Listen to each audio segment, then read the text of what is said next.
আসসালামু আলাইকুম প্রিয় দর্শক। গতকালকের রাত্রে বৃষ্টি থেকে পুকুরটা ভরাট হয়ে গেছে। পানি ধীরে ধীরে উপর দিকে উঠতেছে। দেখুন,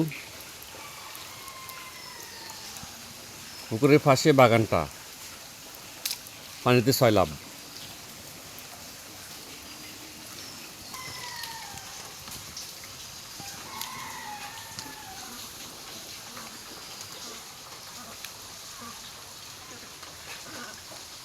পরিপূর্ণ পানিতে।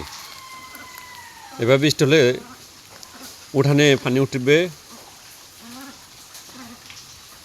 এখনও উঠান থেকে কিছুটা নিচে পানি অবস্থান করতেছে।